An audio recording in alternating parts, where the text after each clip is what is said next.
जय जगन्नाथ। जेतेबेले धर्म संस्थापना समय आज उपनीत हो सारी श्रीक्षेत्र बारंबार संकट एवं पृथ्वी पंचभूतर आज परिवर्तन पर परिवर्तन विश्वयुद्ध पाई पृथ्वी प्रस्तुति एवं खंड प्रलयर सूचना प्रत्येक दिन पृथ्वीर कोणे अनुकोणे मनुष्य अनुभव करुचे महामारी एवं विश्वर विपद बारंबार बारंबार मानव समाज को कषाघात करी आज जर्जरित कर कृषि चाषी कूल आज हताश होती सरकारी कर्मचारी आरंभ कर समाज प्रत्येक श्रेणी लोक मैंने आज दुख दुर्दशार सम्मुखीन होती।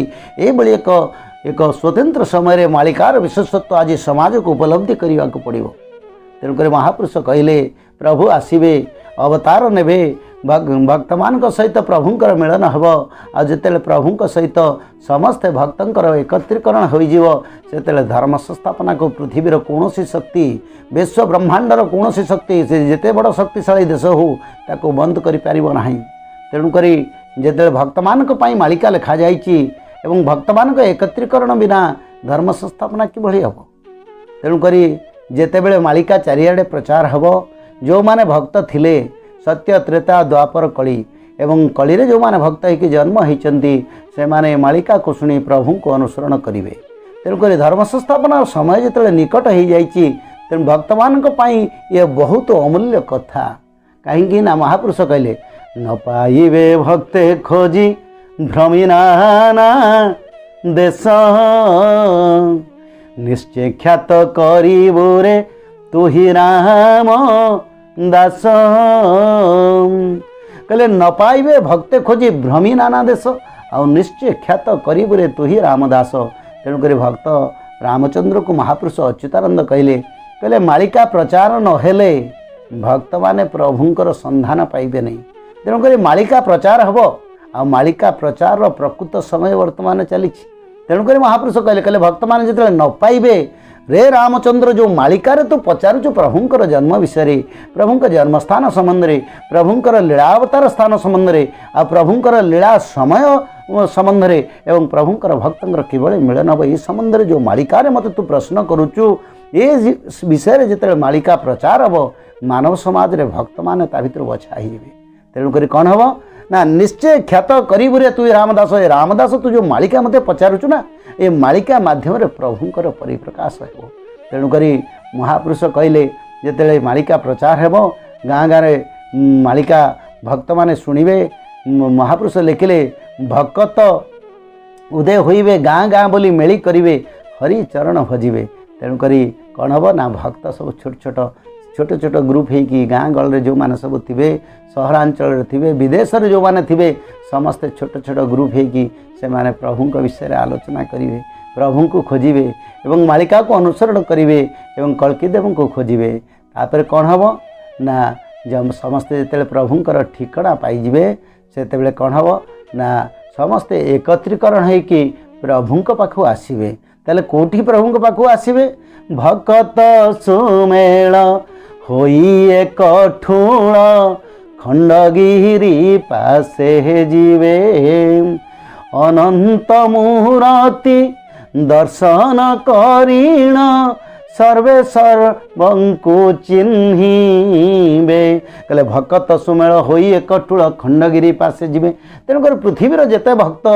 समस्ते कोठी के आसीबे प्रभु सहित कौटी से भेट हो ना से गोटे जगह कौटी महापुरुष कहले भक्त सुमेल अर्थात सुभक्त मानकर मेल हम गाँ गाँव छोट छोट ग्रुप होकर प्रभु विषय आलोचना करुवे। एमती समय आसो समस्ते भक्त एकत्रीकरण होकर कौटी के आसवे ना से जगह कौटी पृथ्वी रे ओडिशा एवं ओडिशा भितर से जगह कौटी ना ओडिशार राजधानी खंडगिरी पर्वत जोटी साधु संत ऋषि मुनि माने तपस्या करिसेंती। महापुरुष कहले नारद मार्कंड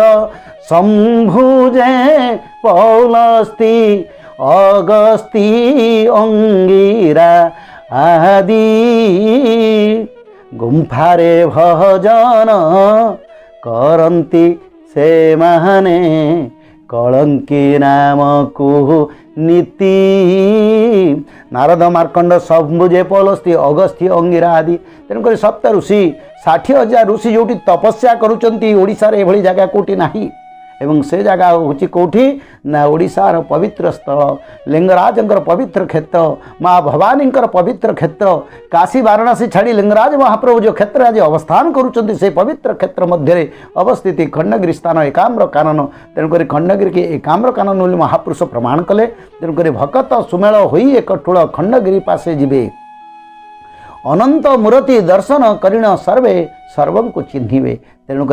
सब भक्त भितर एकत्रीकरण हेब समस्ते आसी खंडगिरी प्रभु को दर्शन करने डेरा पकेबे एवं समस्त भक्त भितर चिन्हा चिन्ह हेब कहीं बहुत जुगर देखाहीनी तेणुक जिते प्रभुंकर भक्तर देखाला फिर भक्त भक्त मान भीतर मिलन हम से गंगा जमुनार पवित्र धारा बहीज एवं प्रभु धर्म संस्थापना को अपेक्षा करेंगे ना पुनर्बार महापुरुष अच्युत लिखिले चारिदिग भक्त से ठारे आसी होइबे भेट चरण सेवारे खटिबे प्रभु लीला नायक स्थित प्रज्ञ भक्त माने जे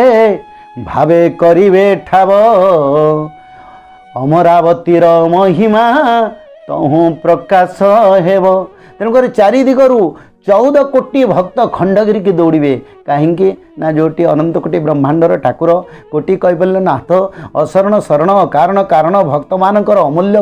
गंठी धन एवं भक्त मान को उद्धार करने जी पतित पावन मान उड़ती से धरावतरण करुक विश्व ब्रह्मांड चारि दिगरु भक्त माने अग्रसर हेबे ओडिशा राज्यर खंडगिरी पाखक एवं कौन हम ना आसी ओडिशा मिलन हम प्रभु सहित एवं प्रभु मिलन संगे भक्त मानकर मिलन हम आज जो पृथ्वीर समस्त भक्त मानकर एकत्रीकरण से धर्म संस्थापना काम चतुर्दिगरे दिगरे प्रकंपित हेब एवं कलिर शक्ति को प्रभु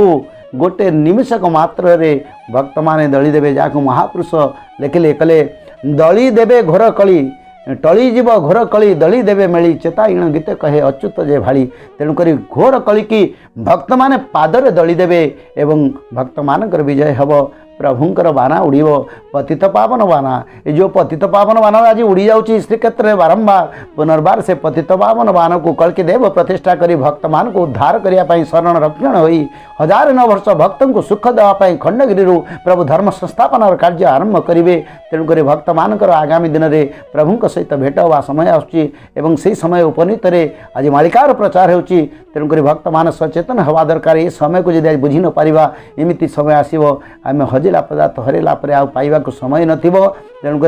से समय को जब उपयोग आम न करिपारिबा से समय आम नष्ट हो कली कलमुषे मानव समाज बहुत भक्त माने विलीन हो तेणुक समय को उपयोग करूँ तेणुक महापुरुष कहते संसार समय अति मायामय ये मायारे न पशि प्रभु शरणापन्न वर्तमान समय को जो मैंने प्रभु शरणापन्न हेबे कली कलमुष से किसी करें आज तो समय हो जाए पर पर्यालोचना करवा। जय जगन्नाथ।